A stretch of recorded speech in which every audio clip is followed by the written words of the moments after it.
मनुष्य के सारे संबंधों का आधार है अपेक्षा। पति कैसा हो जो मेरा जीवन सुख और सुविधा से भर दे। पत्नी कैसी हो जो सदैव मेरे प्रति समर्पित रहे। संतान कैसी हो जो मेरी सेवा करे, मेरा आदेश माने।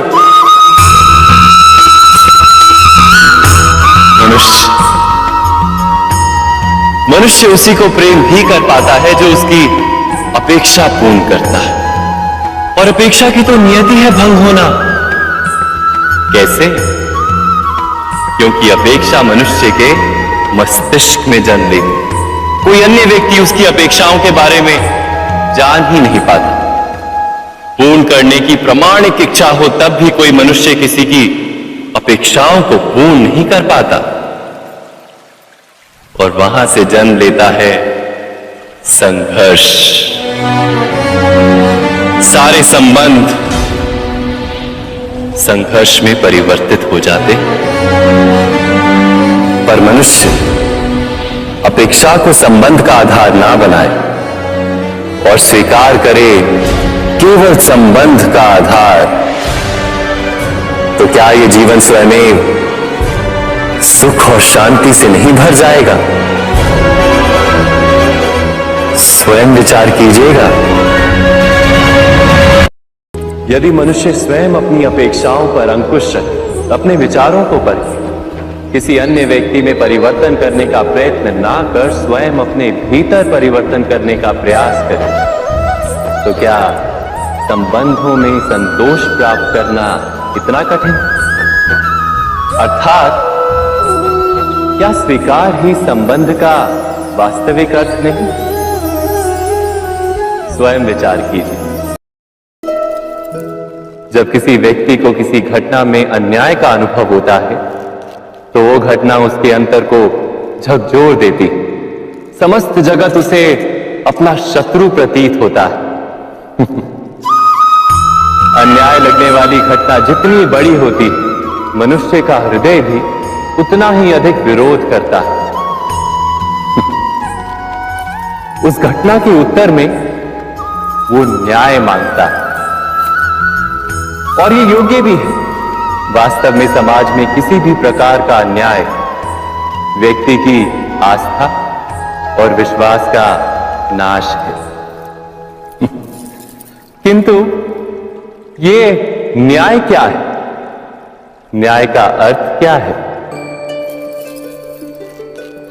अन्याय करने वाले को अपने कार्य पर पश्चाताप हो और अन्याय भुगतने वाले के मन में फिर से विश्वास जगे समाज के प्रति। इतना ही अर्थ है ना न्याय का। किंतु जिसके हृदय में धर्म नहीं होता, वो न्याय को छोड़कर बैर और प्रतिशोध को अपनाता है। हिंसा के बदले प्रतिहिंसा की भावना लेकर चलता है। स्वयं भोगी हुई पीड़ा से कहीं अधिक पीड़ा देने का प्रयत्न करता है। और इस मार्ग पर चलते अन्याय को भुगतने वाला स्वयं अन्याय करने लगता है। शीघ्र ही वो अपराधी बन जाता है। अर्थात न्याय और प्रतिशोध के बीच बहुत कम अंतर होता है और इसी अंतर का नाम है धर्म। क्या ये सत्य नहीं? स्वयं विचार कीजिए। पिता सदा ही अपने संतान के सुख की कामना करते, उनके भविष्य की चिंता करते रहते। इसी कारणवश सदा ही अपने संतानों के भविष्य का मार्ग स्वयं निश्चित करने का प्रयत्न करते रहते। जिस मार्ग पर पिता स्वयं चला है, जिस मार्ग के कंकर पत्थर को स्वयं देखा है, मार्ग की छाया, मार्ग की धूप को स्वयं जाना है, उसी मार्ग पर उसका पुत्र भी चले। यही इच्छा रहती है हर पिता की। निसंदेह उत्तम भावना है ये। किंतु 3 प्रश्नों के ऊपर विचार करना हम भूल ही जाते हैं। कौन से प्रश्न? प्रथम प्रश्न, क्या समय के साथ प्रत्येक मार्ग बदल नहीं जाते? क्या समय सदा ही नई चुनौतियों को लेकर नहीं आता, तो फिर बीते हुए समय के अनुभव नई पीढ़ी को किस प्रकार लाभ दे सकते हैं? दूसरा प्रश्न, क्या प्रत्येक संतान अपने माता पिता की छवि होता है? हाँ, संतानों को संस्कार तो अवश्य माता पिता देते हैं, किंतु भीतर की क्षमता तो ईश्वर देते हैं।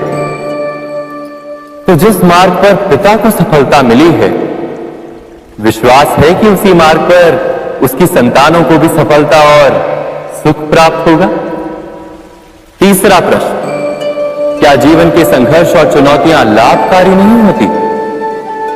क्या प्रत्येक नया प्रश्न एक नए उत्तर का द्वार नहीं खोलता?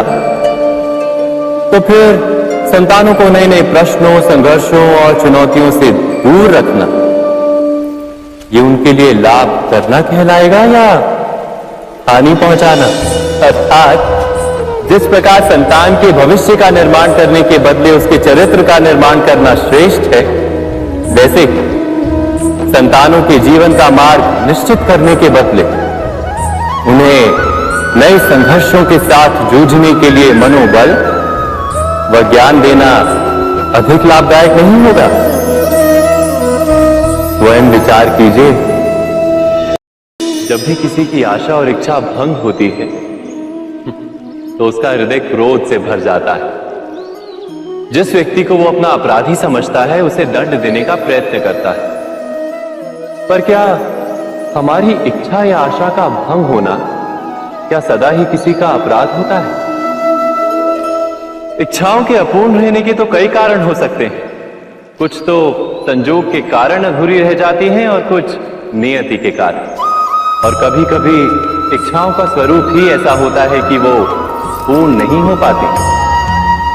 बिना परिस्थिति पर विचार किए किसी को अपराधी मान लेना न्याय नहीं, प्रतिशोध है।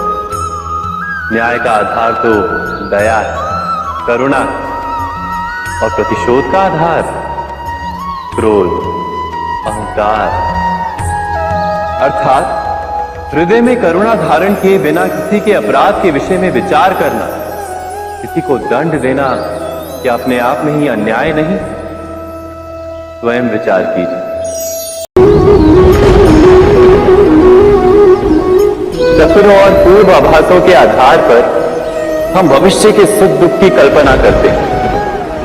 भविष्य के दुख का कारण दूर करने के लिए हम आज योजना बनाते हैं,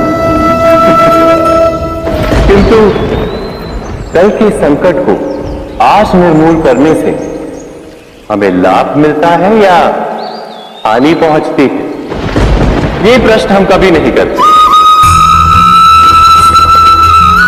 सत्य तो ये है कि संकट और उसका निवारण साथ जन से, व्यक्ति के लिए भी और सृष्टि के लिए भी। नहीं, आप अपने भूतकाल का स्मरण कीजिए, इतिहास को देखिए। आप तुरंत ही ये जान पाएंगे कि जब जब संकट आता है तब तब उसका निवारण करने वाली शक्ति भी जन्म लेती है। यही तो जगत का चलन है। वस्तुतः संकट ही शक्ति के जन्म का कारण है। प्रत्येक व्यक्ति जब संकट से निकलता है तो एक पद आगे बढ़ा होता है, अधिक चमकता है, आत्मविश्वास से अधिक भरा होता है, न केवल अपने लिए अपितु विश्व के लिए भी। क्या ये सत्य नहीं? वास्तव में संकट का जन्म है एक अवसर का जन्म, अपने आप को बदलने का, अपने विचारों को ऊंचाई पर करने का अवसर, अपनी आत्मा को बलवान और ज्ञान मंडित बनाने का अवसर। जो ये कर पाता है उसे कोई संकट नहीं होता, किंतु जो ये नहीं कर पाता वो तो स्वयं एक संकट है विश्व के लिए। विचार कीजिए।